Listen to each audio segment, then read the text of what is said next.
बिस्मिल्लाहिर्रहमानिर्रहीम। अस्सलाम वालेकुम। टॉपिक है हमारा प्रोटीन बाइंडिंग ऑफ ड्रग्स।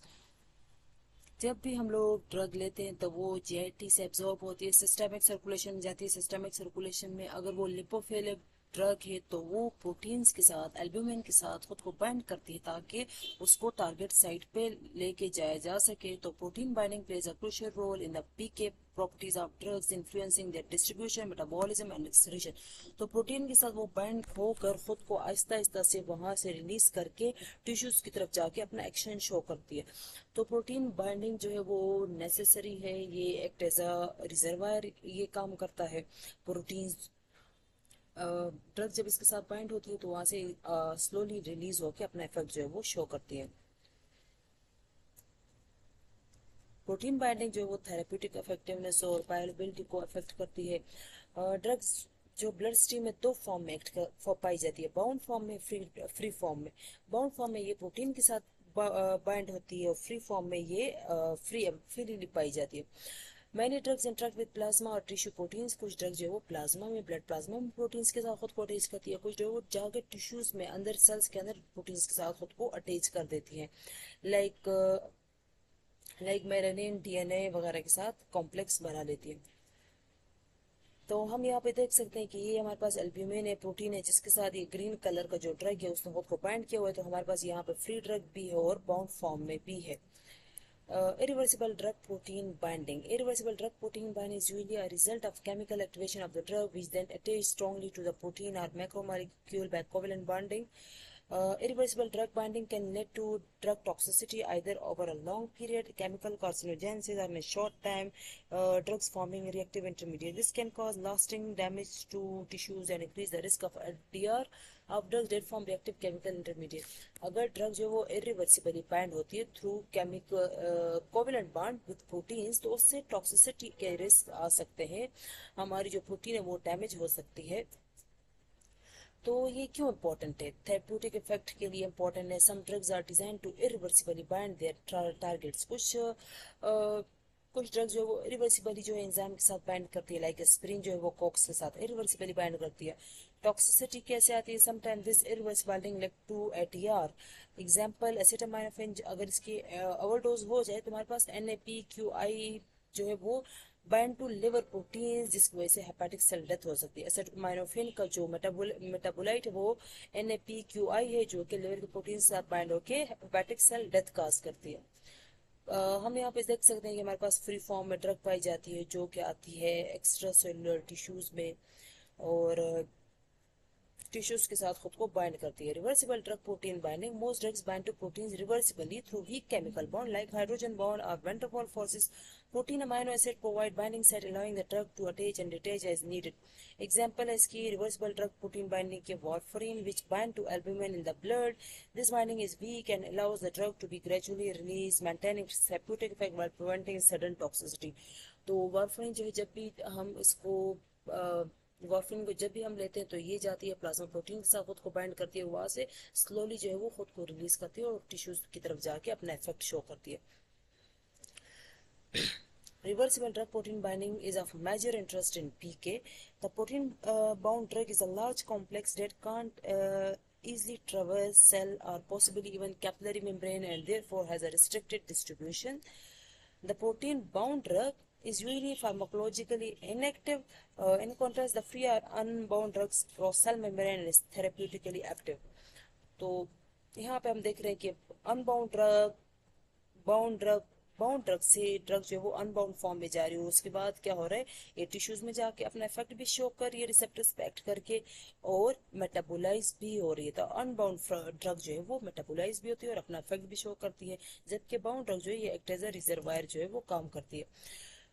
हमारे पास ब्लड प्रोटीन जिनके साथ ड्रग बाइंड करती है, ह्यूमन सीरम एल्ब्यूमिन है, अल्फा 1 एसिड ग्लाइकोप्रोटीन है।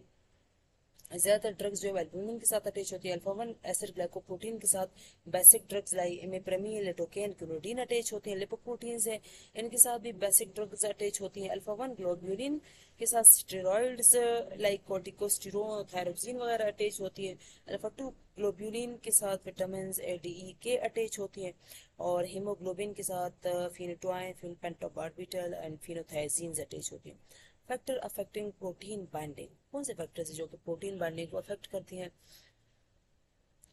तो ड्रग की प्रॉपर्टीज, लिपिड सॉल्युबल ड्रग होगी तो वो प्लाज्मा प्रोटीन के साथ बाइंड होगी। मॉलिक्यूलर साइज अगर लार्ज होगा तो वो स्ट्रॉन्गर और मल्टीपल बाइंड बाइंड में हैव स्ट्रॉन्गर और multiple binding sites.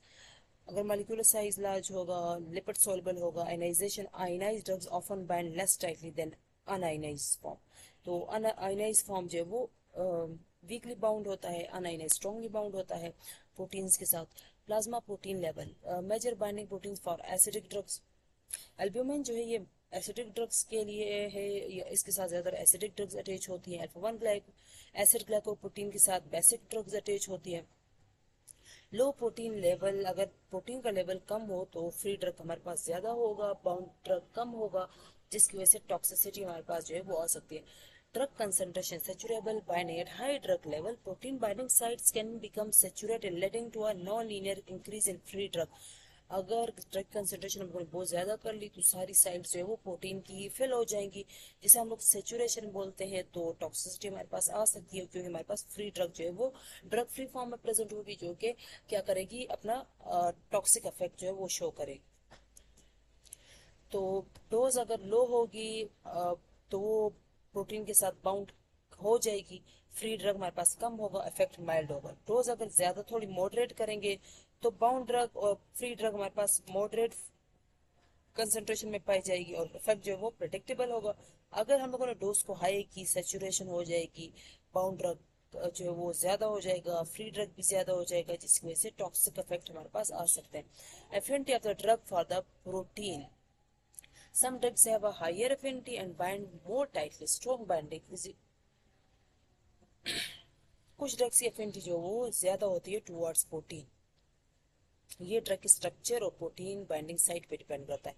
Competition between drugs, drugs can compete for the same protein binding site. Like warfarin और सल्फोनामाइड जो है ये क्या करती है, ये डिस्प्लेस करती है वार्फरिन को, तो वार्फरिन का लेवल बढ़ जाएगा सल्फोनामाइड, जिसकी वजह से ब्लीडिंग के रिस्क हो सकते हैं।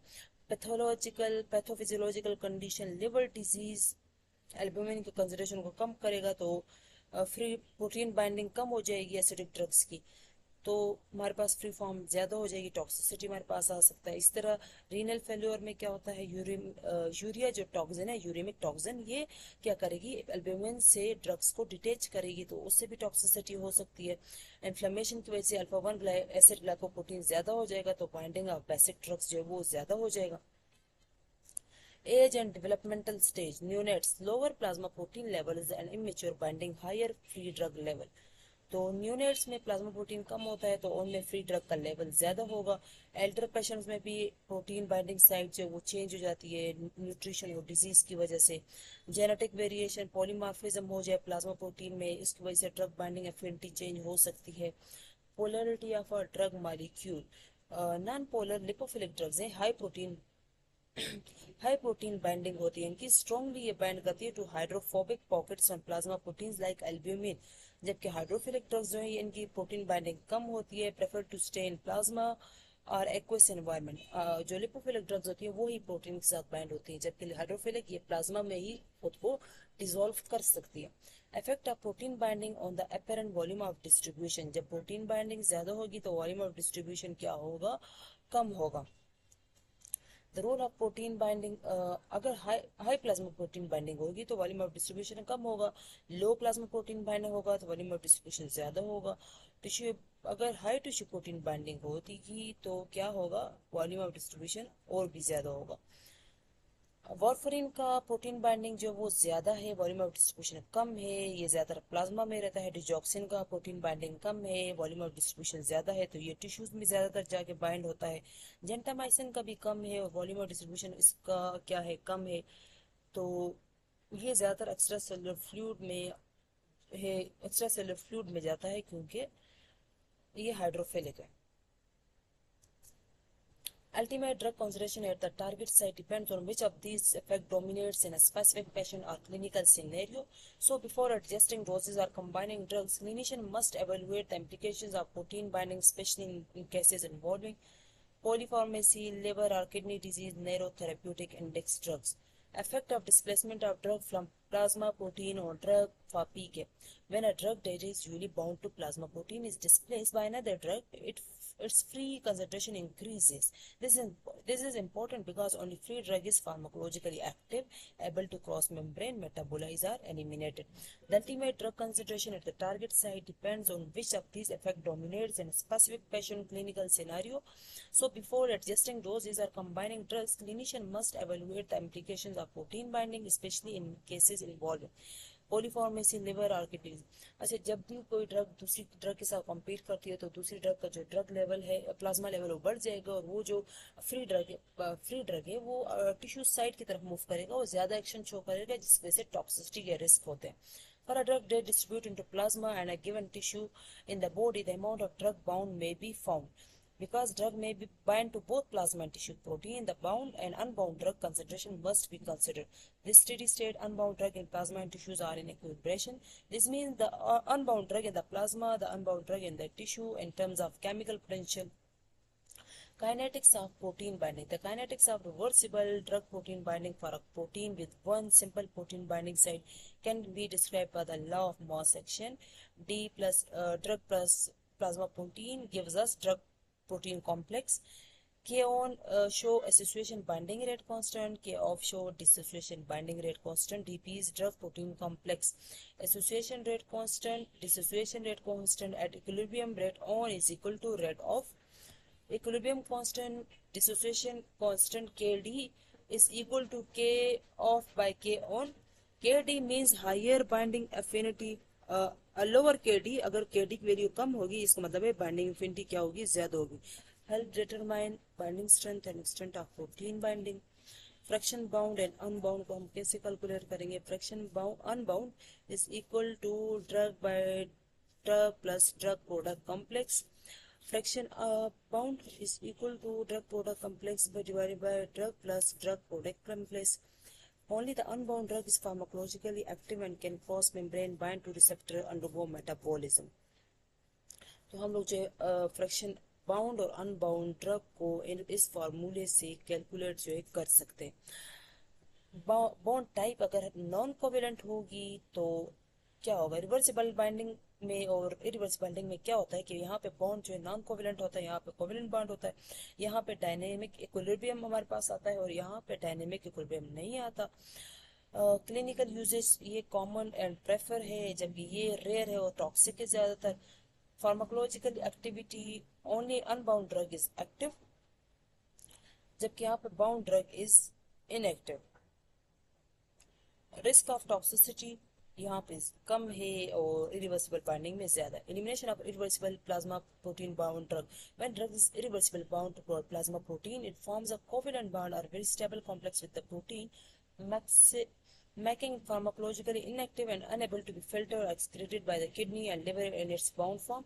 तो क्या होगा? प्रोटीन ड्रग कॉम्प्लेक्स की मेटाबॉलिज्म होगी। Irreversible binding means the drug stays attached to the plasma protein until the protein itself is degraded. Plasma proteins have a biological half-life like albumin की क्या है? 19 days इसकी half life है।